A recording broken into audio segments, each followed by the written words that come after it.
Nous vivons ces derniers temps des périodes qui sont sombres, même si elles ont de beaux côtés, et loin de moi l'idée ce matin de vouloir faire l'autruche, d'essayer d'oublier ou simplement de passer un peu de pommade pour vous distraire pendant un petit moment, ou vous ennuyer d'ailleurs. Mais j'aimerais vous partager ce que j'ai sur le cœur et qui, bien sûr, est en lien avec les périodes spéciales que nous vivons. J'aimerais aborder avec vous le thème de la faim et de la soif. Cette idée m'est venue par plusieurs choses qui se sont mélangées.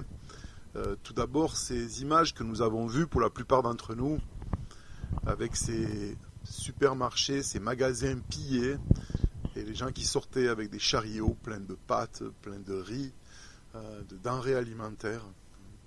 Et puis aussi le fait que dans deux de nos rencontres virtuelles, par visioconférence durant cette semaine, nous avons abordé des textes dans l'évangile de Jean qui parlent de la faim et de la soif. Manger et boire font partie des besoins physiologiques de base. Ils forment le socle de ce qu'on appelle la pyramide de Maslow. Ce monsieur qui vivait dans les années 40 a émis cette théorie qui est encore utilisée aujourd'hui. Plutôt qu'une théorie, c'est une façon de classer les besoins des êtres humains. Si vous jetez un coup d'œil à cette pyramide, vous voyez que tout en bas, le fondement sont les besoins physiologiques. Juste au-dessus, il y a la sécurité. L'étage encore au-dessus, le besoin d'appartenance. Et puis, le besoin d'être estimé. Et finalement, tout en haut de la pyramide, l'accomplissement de soi. Alors, il faut savoir que cette pyramide, cette façon de classer les besoins, est ce qui est utilisé depuis des années par ce qu'on appelle le marketing, pour essayer de nous vendre des produits, des objets dont nous avons plus ou moins ou pas du tout besoin. Les publicitaires utilisent cette pyramide, savoir qu'est-ce qui cible, quels sont les besoins, comment développer ces choses-là.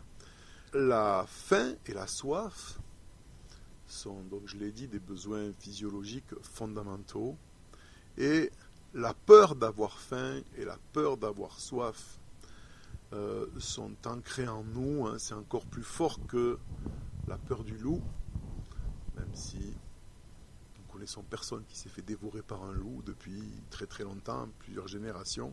Cette peur est là, mais la peur d'avoir faim et d'avoir soif, bien sûr, elle est ancrée dans l'être humain parce que c'est les besoins les plus fondamentaux et que c'est relativement récent dans l'histoire de l'humanité et uniquement pour notre petite partie de la planète où nous sommes à l'abri de ces besoins-là. Et lorsqu'une situation particulière arrive, comme ce que nous vivons ces jours-ci, ces peurs remontent et avec la peur, toute l'irrationalité qui va avec. Et si on mourait de faim? Et si on mourait de soif? Il y a beaucoup de raisons pour lesquelles nous pouvons mourir, mais pour nous, encore une fois, il y a aujourd'hui des gens qui meurent de faim et de soif littéralement sur la terre.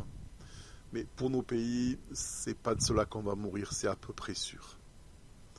Alors si on essaie de transposer ça dans le domaine de la spiritualité, c'est intéressant. Lorsqu'on lit le Nouveau Testament, principalement le livre des Actes, et après ce qui transparaît des lettres de Paul sur la vie des premiers croyants, on s'aperçoit que ce qui a fait que ce qu'on a appelé par la suite le christianisme ou l'évangile, à l'époque le nom était encore incertain, c'était les disciples du Christ, les chrétiens, c'était un peu une insulte.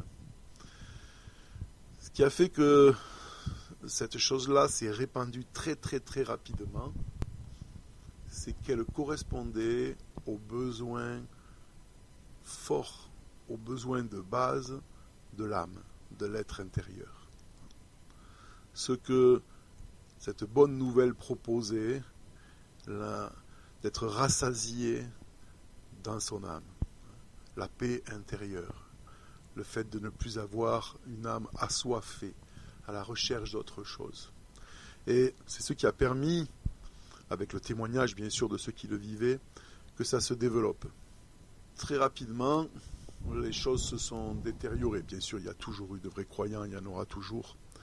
Mais si on revient un tout petit peu en arrière, on voit que la situation sur Terre, lorsque Jésus est venu, s'est incarné, est assez proche de celle que nous vivons aujourd'hui dans nos pays, encore une fois. Le peuple chez lequel le Christ est né était un peuple profondément religieux.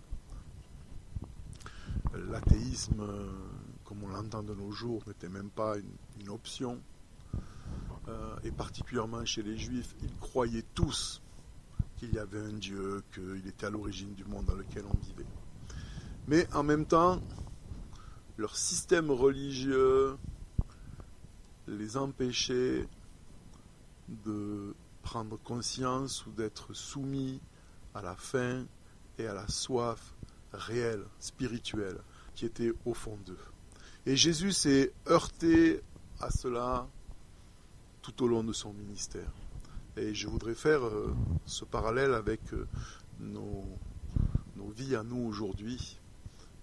Je parle ce matin essentiellement pour des gens qui sont croyants. Bien sûr, tout le monde peut écouter ces petits messages, mais des gens qui ne doutent pas spécialement qu'il y ait une intelligence derrière l'univers dans lequel nous vivons, que Christ est réellement venu sur terre et qui nous ait révélé ses pensées, et que la Bible soit le livre qui nous communique ses pensées. Mais c'est triste de voir que ce que j'appellerais ce matin la religion, alors j'entends par religion tout ce qui est lié à l'extérieur, dans une recherche quand même de spiritualité, mais ce qui est le monde extérieur, que ce soit les rites, que ce soit les lieux particuliers, les formes, les façons de faire, y compris tout ce qui va intellectuellement avec cela.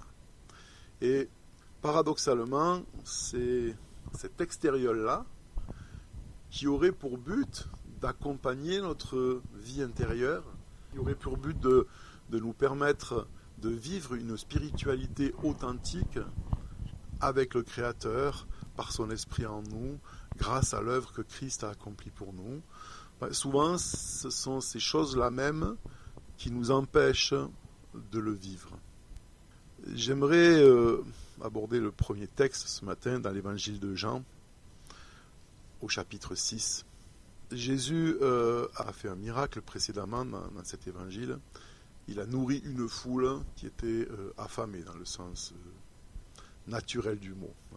Il a multiplié des pains, il a multiplié des poissons, et puis après ça il s'est retiré, il est passé de l'autre côté du lac, et les gens essaient de le retrouver. Et lorsqu'ils s'approchent de lui, il leur dit ceci, dans Jean 6, 26.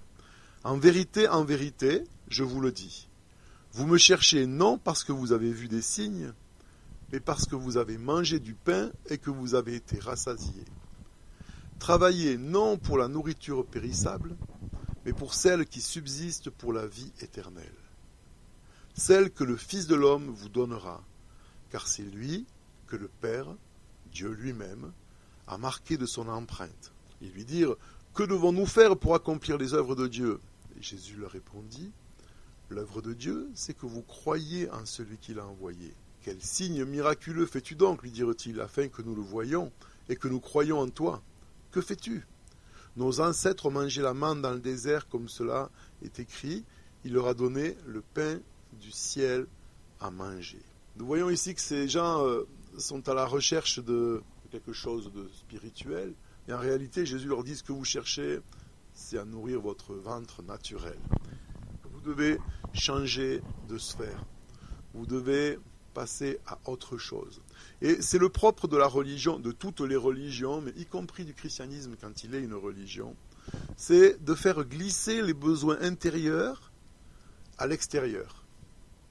Et d'y répondre selon la demande, selon la culture, mais surtout selon la personnalité, par une nourriture terrestre. La plénitude intérieure, qui résulte d'un moment de communion intime avec Dieu par son esprit en nous, est remplacée par une monnaie sonnante, trébuchante, qui peut être touchée, comptée, rationalisée.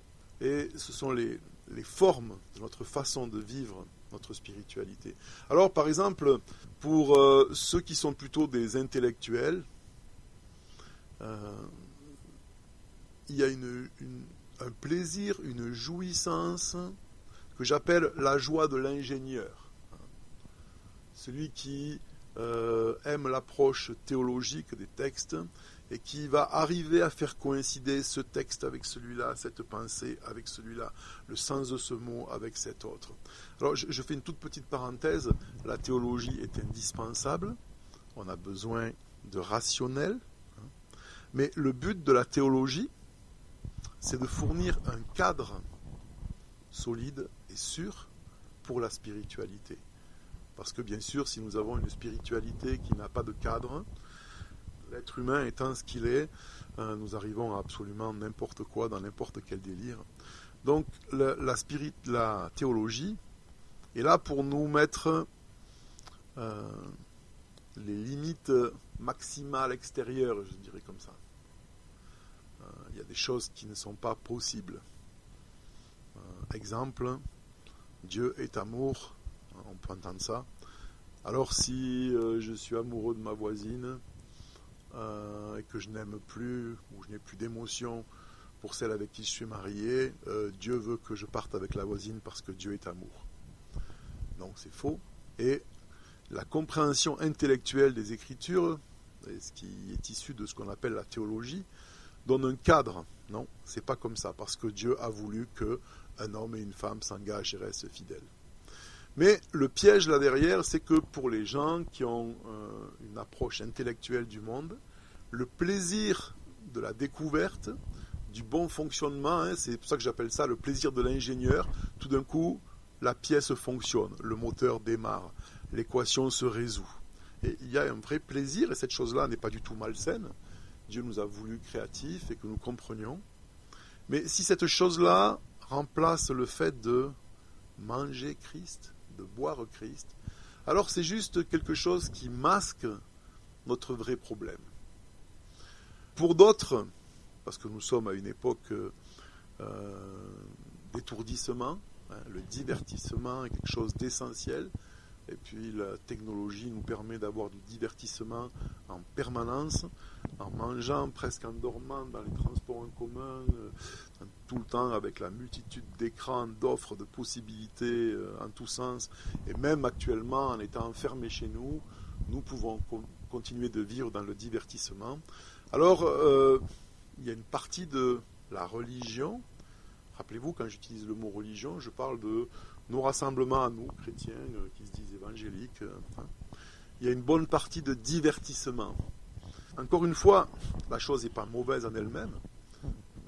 J'aime regarder des films, je lis énormément de romans, j'apprécie d'aller écouter un concert ou d'écouter de la musique. Nous avons besoin de moments de divertissement ou de moments légers dans nos vies. Simplement, si ce que j'appelle le divertissement est là pour masquer le vide intérieur, pour masquer ma faim et ma soif de Christ, d'être rempli à l'intérieur, alors c'est dangereux. Pour d'autres, ce que j'ai appelé, en plaisantant un peu, les stoïciens, c'est le plaisir du devoir accompli. C'était dur, mais je l'ai fait. J'avais envie de regarder une série et à la place, j'ai lu 3 chapitres de ma Bible.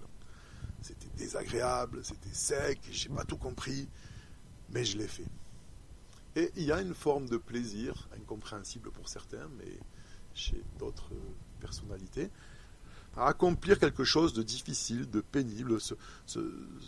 J'ai fait un exploit, j'ai résisté à ce que j'avais envie de faire naturellement. C'est aussi une chose qui est utile. La discipline a sa place dans nos vies. Nous devons avoir un cadre de vie qui est un minimum d'ordre. Et c'est logique qu'il y ait une récompense lorsque j'ai fait ce que je savais que je devais faire. Il y a un sentiment de bien-être qui n'est pas du tout mauvais, qu'il ne faut pas rejeter. Mais si ce sentiment cache ma faim et ma soif de Christ, alors c'est de la religion. Et c'est mauvais. c'est dangereux, parce que je ne suis pas conscient du vide, du manque qu'il y a en moi. Après, malheureusement, même dans ce qu'on appelle le christianisme, les hommes étant des hommes, pour certains, leur attrait, ce qui fait qu'ils restent dans ces choses-là, c'est le pouvoir. Parce qu'effectivement, comme dans la politique, comme dans les affaires, comme dans d'autres domaines, le système religieux donne du pouvoir. Et l'histoire nous l'a montré, et on le voit encore aujourd'hui. Il y a l'attrait de la richesse, ça peut être une façon de s'enrichir. Et donc, pour ces gens-là, ce qui va leur apporter de la satisfaction, c'est le succès.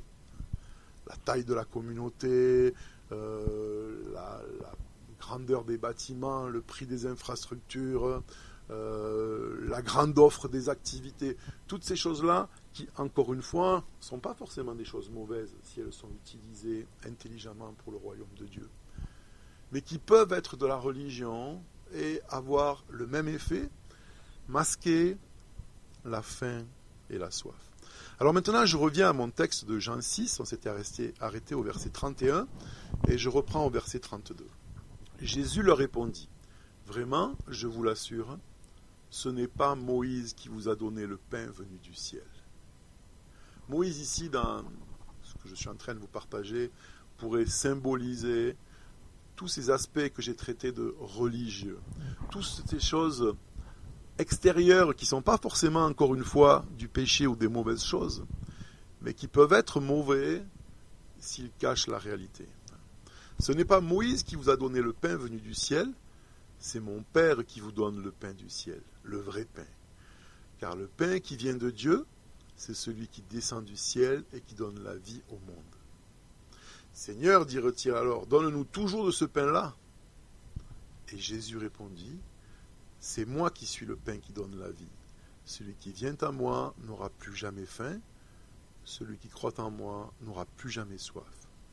Mais je vous l'ai déjà dit, vous avez vu et vous ne croyez pas.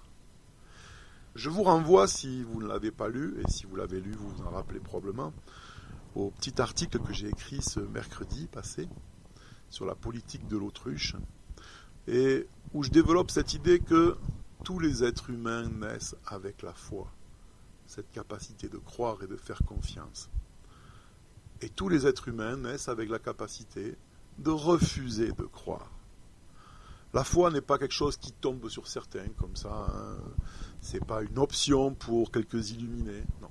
Tous les êtres humains, normalement constitués, on pourrait dire, naissent avec cette capacité à faire confiance.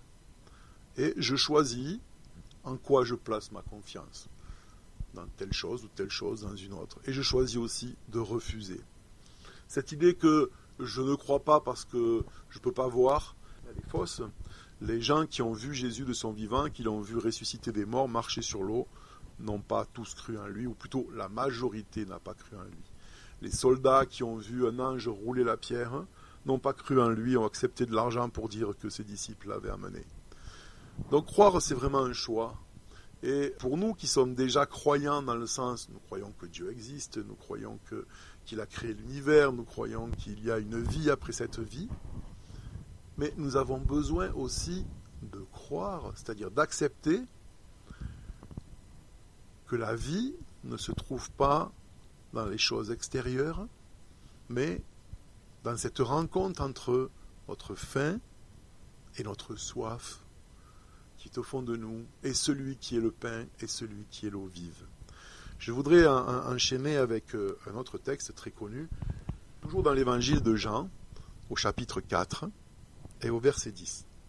C'est la rencontre avec cette dame qu'on appelle la femme samaritaine parce qu'on ne connaît pas son prénom. On connaît juste le fait qu'elle vient de la ville de Samarie. Et Jésus est arrêté à un puits, c'est le milieu de la journée, il fait très chaud, il a soif, les disciples sont partis chercher à manger au village à côté, dans la petite ville. Et cette dame vient là, à l'heure la plus chaude de la journée, puiser de l'eau, pardon. Et Jésus lui demande à boire. S'ensuit un dialogue. Et Jésus lui dit, Jean 4, 10, « Si tu connaissais le don de Dieu et qui est celui qui te dit « Donne-moi à boire », tu lui aurais toi-même demandé à boire, et il t'aurait donné de l'eau vive. Seigneur, lui dit la femme, tu n'as rien pour puiser, le puits est profond, d'où aurais-tu donc cette eau vive?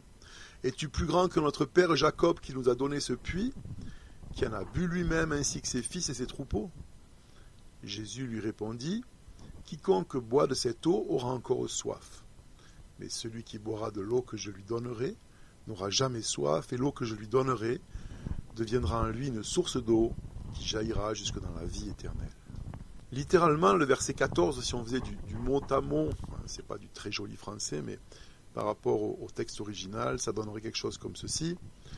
Celui qui boit de l'eau que moi je donnerai, sûrement n'aura pas soif pour l'éternité. Mais l'eau que je lui donnerai deviendra en lui source d'eau jaillissant en vie éternelle.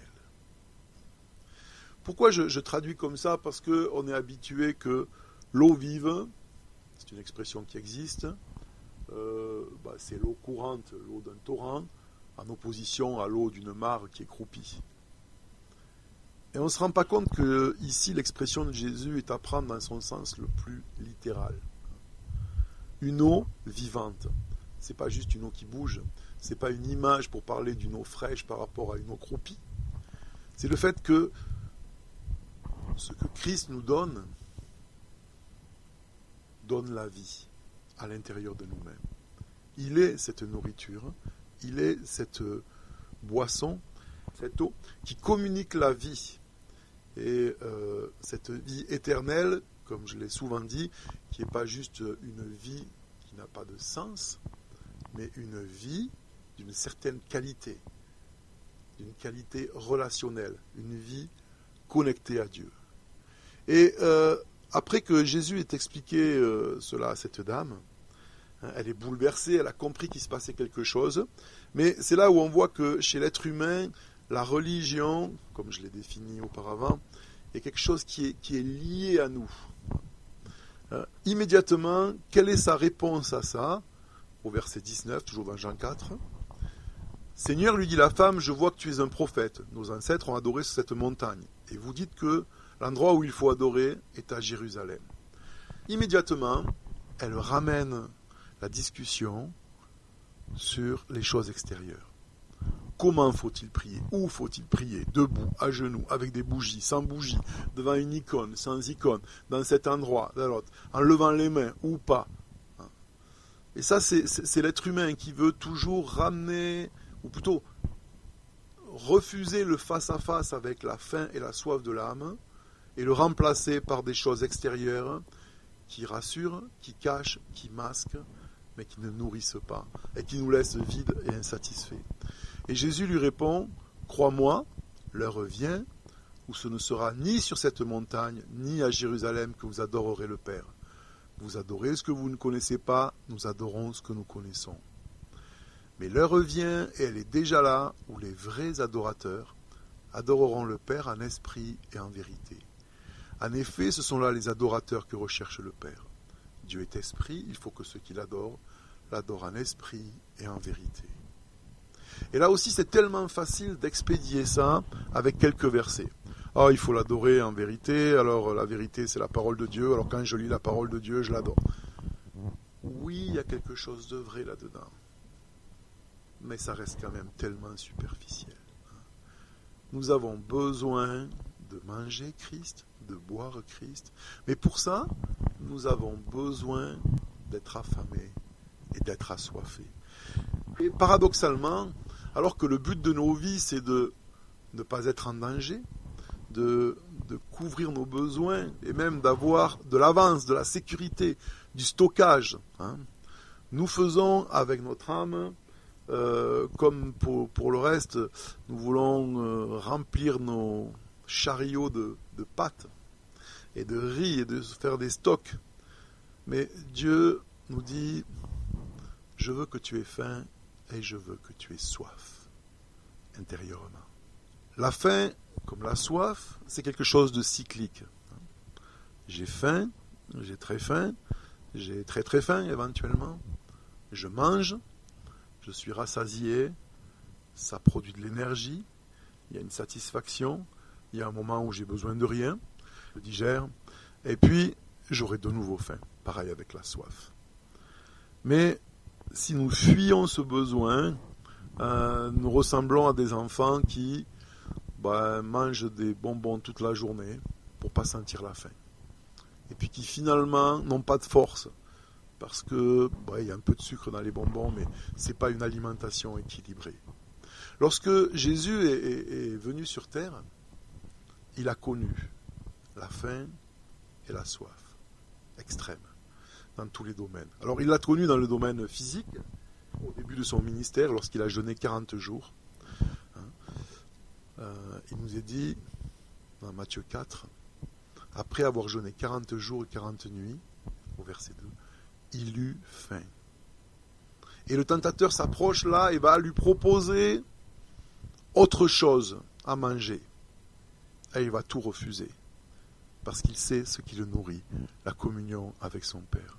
Et lorsqu'il était sur la croix, parmi ses dernières paroles, Jésus a dit « J'ai soif ». Alors oui, c'était l'accomplissement d'une prophétie, mais il y a une réalité derrière. Jésus a connu la faim et la soif. Et là, c'est le domaine physique, mais bien sûr, il l'a connu dans tous les autres domaines. Tous ces moments où on le cherchait, il était sur la montagne, il était parti, parce que là, il vivait dans un corps humain, et il avait besoin de pause dans le temps qu'il prenait, qu'il savait prendre, pour manger et pour boire. Il dit à ses disciples, « Ma nourriture, c'est de faire la volonté de mon Père qui est dans les cieux. » C'était ça sa vraie nourriture. Et bien sûr, il mangeait, il buvait physiquement. Il avait un corps comme le nôtre. Mais ces temps de crise que nous n'avons pas choisi, encore une fois, je ne pense pas personnellement que ce que nous vivons est une punition de Dieu ou qu'il a envoyé pour châtier l'humanité. Oui, nous sommes responsables pour une bonne partie, pas individuellement, mais aussi par nos choix. Mais peu importe les causes, cette situation est là. Et elle m'a fait penser à ce texte, que je sors du contexte, je le sais, qu'on trouve dans l'Ancien Testament, où Jésus parle à son peuple, dans Amos 8, 11. Et il leur dit ceci, « Les jours viennent, déclare le Seigneur l'Éternel, où j'enverrai la famine dans le pays, non pas la faim du pain et la soif de l'eau, mais la faim et la soif d'entendre les paroles de l'Éternel. » Alors, ces paroles, elles ont un but particulier, dans un contexte particulier, historique. Mais je me permets de les sortir ce matin pour retrouver ce sens pour nous spirituellement.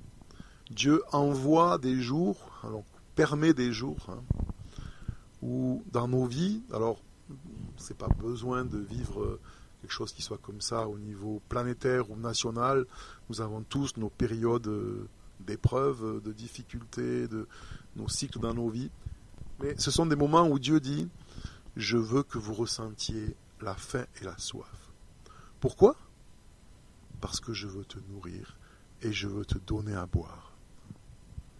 Dans le Proverbe 25, et c'est repris par Jésus dans le Nouveau Testament, il est dit « Si ton ennemi a faim, donne-lui à manger, s'il a soif, donne-lui à boire. » Même notre ennemi a droit à ça, être nourri, être abreuvé.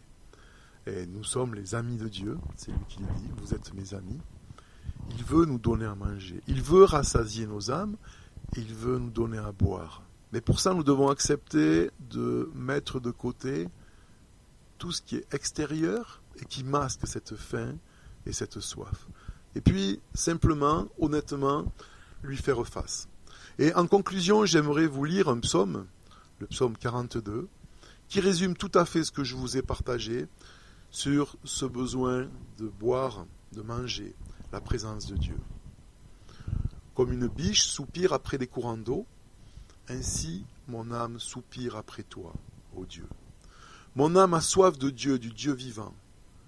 Quand donc pourrais-je me présenter devant Dieu ? Mes larmes sont ma nourriture jour et nuit, car on me dit sans cesse, où est ton Dieu ? Verset 6. Pourquoi être abattu mon âme et gémir en moi ? Espérant Dieu, je le louerai encore. Il est mon salut et mon Dieu. Mon âme est abattue en moi. Aussi c'est à toi que je pense. Depuis le pays du Jourdain, depuis l'Hermon, depuis le mont Mitsar. L'abîme appelle notre abîme au fracas de tes cascades. Toutes tes vagues et tous tes flots passent sur moi. Le jour, l'Éternel m'accordait sa grâce, la nuit, je chantais ses louanges. J'adressais ma prière au Dieu de ma vie. Je dis à Dieu, mon rocher, pourquoi m'as-tu oublié? Pourquoi dois-je marcher dans la tristesse sous l'oppression de l'ennemi? Mes os se brisent quand mes persécuteurs m'insultent et me disent sans cesse, où est ton Dieu? Pourquoi être abattu mon âme? Pourquoi gémir en moi? Espère en Dieu, car je le louerai encore. Il est mon salut et mon Dieu.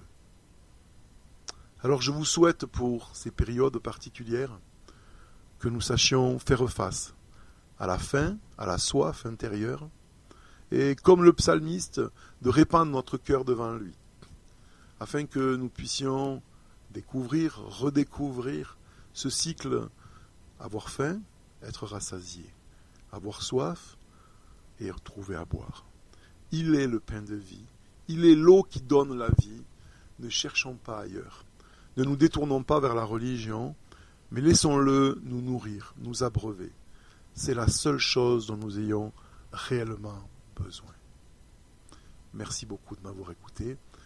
Au plaisir de vous retrouver bientôt d'une façon ou d'une autre.